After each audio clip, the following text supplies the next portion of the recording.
So we just got done talking about the darkness. So we believe the darkness was the whole around the whole world, at least the known world that we know of. People talked about as far as Italy, Greece, all these places have talked about there was this weird darkness around this time that they can't explain. No one can explain. So Jesus is still on the cross. He knows his time is up soon. Now he could have survived for hours, but he knew that he willingly had to let his life go for us. So he's got our sins on us. He says he's thirsty. So they give him this. The Romans give him a bitter wine to drink. So he drinks. He looks down and he sees his beloved disciple, who is John, and his mother. And he looks at John and he looks at his mom and he says, "Mother, behold your son." Looking at John. A brother,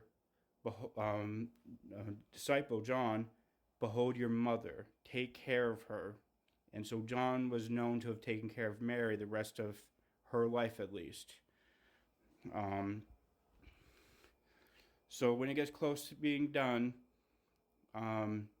he looks up and he says, "It is finished." When he says it is finished, he means it's done.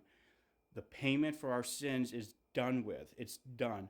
All we have to do is believe in him. All we have to do is come to him and believe that God is God and that Jesus is God and that he is the Son of God and that he came to here and that he died for our sins.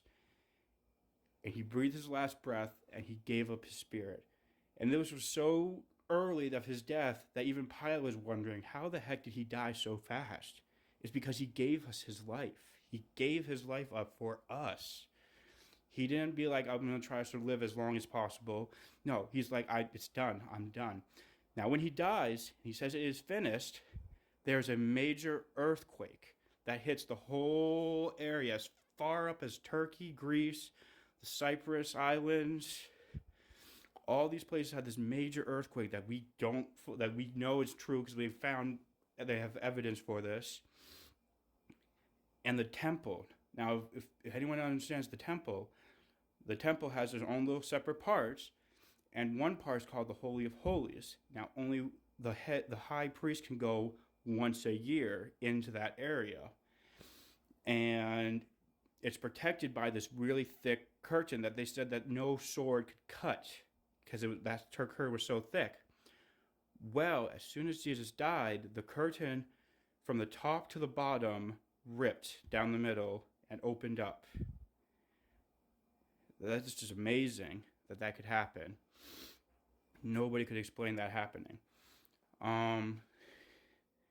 And so it was done. It was so it's coming close to Friday night. Now Friday night, of course, if everyone understands Jewish tradition, Friday night is the beginning of Shabbat, or we like to call in English the Sabbath, which is Saturday, but it's Friday night to Saturday night. Well, you can't have dead bodies out. And this is also a holy Sabbath because this is the week of Passover.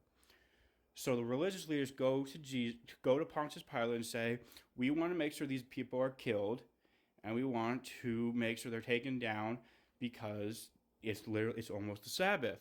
So Pontius Pilate said, sure, go. And so how they would kill them is they would break their kneecaps. They would ram him with a hammer or whatever and break the kneecaps.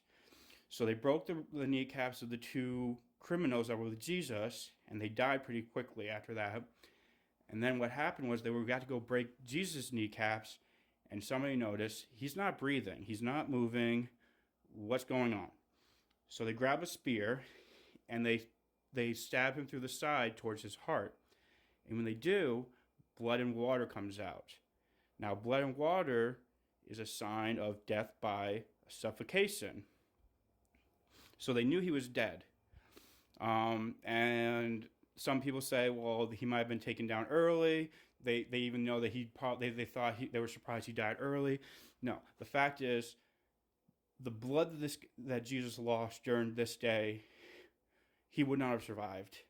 The stuff that he went through, he would not have survived. And then the final nail in the coffin of that theory is the stabbing and the blood and water coming out of him. These Roman soldiers were trained killers.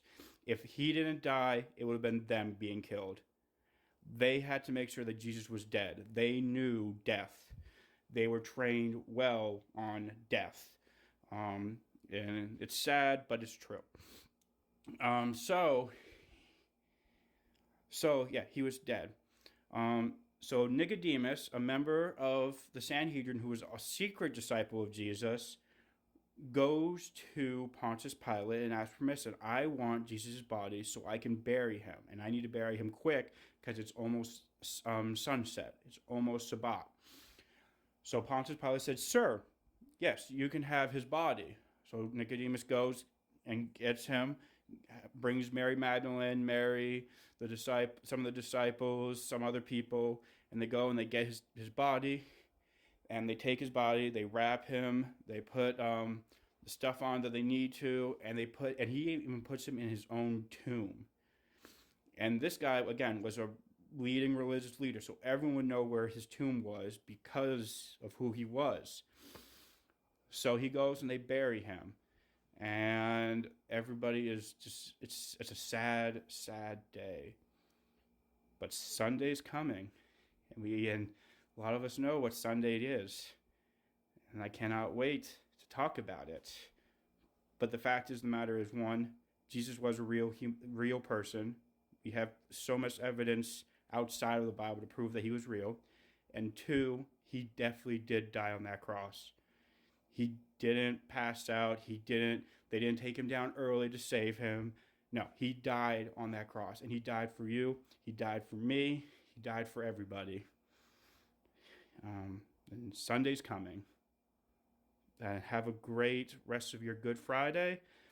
I'm about to get ready for our church service tonight. Cannot wait. 6 o'clock in Dexter. If anyone's in the Dexter area, it's New Hope Baptist Church in Dexter, Maine. And hopefully we can see you guys around. Have a great night. Bye-bye.